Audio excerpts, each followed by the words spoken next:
Hi and welcome to this tutorial. Here I'm going to talk about something called as BeanPostProcessors. BeanPostProcessors are classes that tell Spring that there is some processing that Spring needs to do after initializing the bean, hence the name BeanPostProcessors. What happens is when you write some code in your BeanPostProcessor, then Spring executes that code after initializing each and every bean. So this is something that you can use in order to extend the functionality of Spring. So say you want the framework to do something, to perform some actions after bean initializations, then you can write a bean post processor, and then Spring is going to execute that piece of code when every bean is initialized. So a couple of significant points about the bean post processor. First of all, the single method, runs for every initialization of every bean in your Spring XML. So no matter how many beans you have, no matter how many types of beans you have, if I open my spring.xml, now I have triangle beans and I have point beans, each of a different class. So no matter how many types of beans you have, when every bean is initialized, then the bean post processor method is called. That's the first point. The second point is that the bean post processor is a separate class, obviously, because it caters to initializations of different types of classes. So you have to have a code in a common place. So there is a separate class, and the method of that class runs on initialization of all the different beans in your Spring XML. Now, in the previous tutorial, we saw about init and destroy methods. We saw how we can write a method that gets run on initialization of a bean and on destruction of a bean. The thing is that you're supposed to have that method inside the corresponding class itself. So if you want a method to get run on initialization of the triangle class, the method needs to be inside this triangle class. If you want a method to get run on initialization of the point class, then that method has to be inside the point class. So when you think about that, bean post processor seems to be a very good way to have a method that needs to be run. Say you want a method that needs to be run across all these different types of classes. You want an init method, then it makes sense to put it inside the bean post processor. Most common and the recommended usage of a bean post processor is to extend the functionality of the framework. You might make some configuration related coding in the bean post processors. In this tutorial, I'll show you how you can write your own bean post processors, and in the subsequent tutorials, we'll see some of the out-of-the-box bean post processors that Spring provides. So the use case that I'm going to do here is I'm going to write a class with a method that prints out the bean name, and I want the bean name to be printed out after every bean in my Spring XML is initialized. So what I do is I write a method to print the bean name and I put it in a bean post processor, and then I define the bean post processor in Spring so that Spring knows that it's there. Then what's going to happen is when Spring initializes each of these objects, it's going to call the method of that bean post processor, and of course each of these bean names are printed. So let me write the class first. So what I'll do is I'll create a new class. I'll call this display name bean post processor. Okay, so here I'm going to write code to print the bean name. So in order to make any class the bean post processor, I need to implement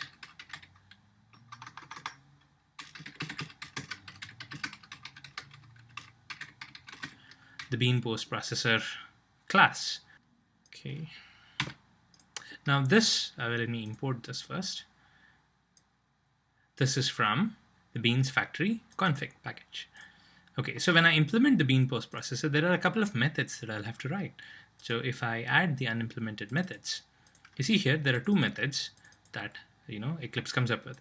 Now these two methods are again callbacks for Spring to call when each of the beans are initialized. So you have two methods here. One is the post process before initialization and a post process after initialization. Note that these two methods take two arguments. One is the object and one is a string. And even this method takes an object and a string. So what's happening is before initializing any bean, this method is called. Okay, and then after completing the initialization, after doing all the dependency injection and all that stuff, this method is called. And the arguments that are passed are, the first argument is the object, which is the bean object itself. And the second argument that's passed is the name of the bean as configured in the Spring XML. So again, the same here. The object is passed and the name of the bean is passed. And both these methods have a return type as an object.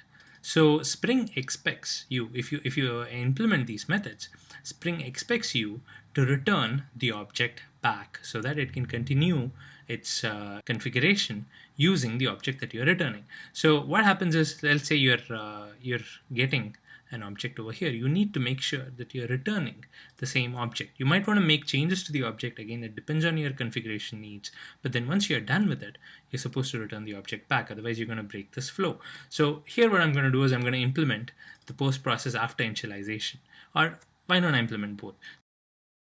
I'm going to change this. I'm going to remove this piece of code here. So the first thing I'm going to do is I'm going to print a statement. System.out println here in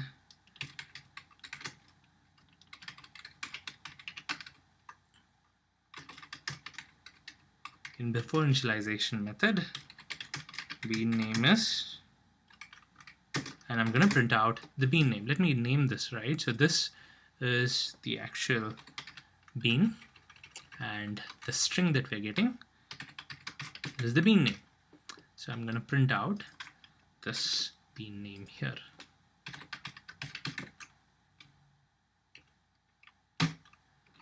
Okay, so let me print the same thing here. Of course, I'm going to change the message. This is after. Now note here that it's throwing an error because it's returning an object and I haven't returned anything. I need to make sure that I'm returning the bean that I'm getting here. So I'm going to return bean. And even here, this is the bean and this is the bean name, and I'm going to return the bean. Note here that you can return any object you want and Spring is going to take that.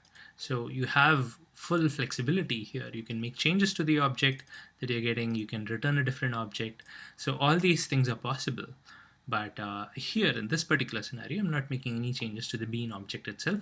I'm just taking the bean name that I'm getting and I'm printing out a message over here. So let me save this. So here I have created a BeanPostProcessor. Now what I need to do is I need to tell Spring that I want this to be registered as a BeanPostProcessor. Just having a class that implements a BeanPostProcessor is not enough. Spring needs to know that you want this to be in action. So what I do is I go to the spring.xml and I define this bean over here. So I'm going to say bean class equals, and the class here is, of course, the package name,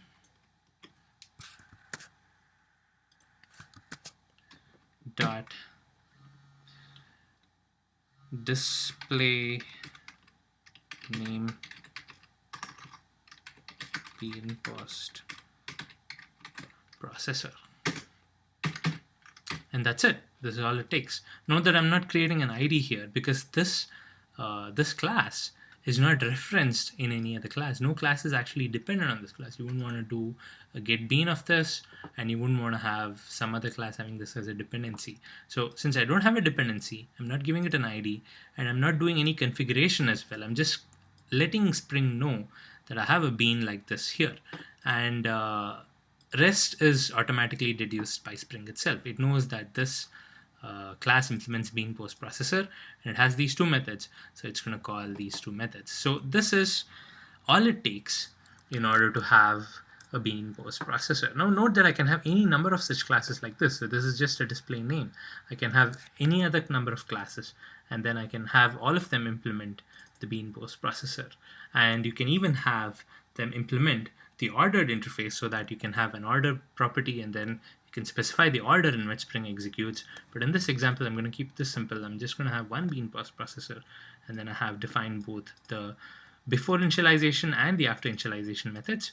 I'm just printing out the name and then returning the bean that I'm getting. So let's see how this works now. I'm not gonna make any other changes. Okay, I'm just gonna call the get bean as usual, and then the dependencies are set here as usual. No other changes to the existing code.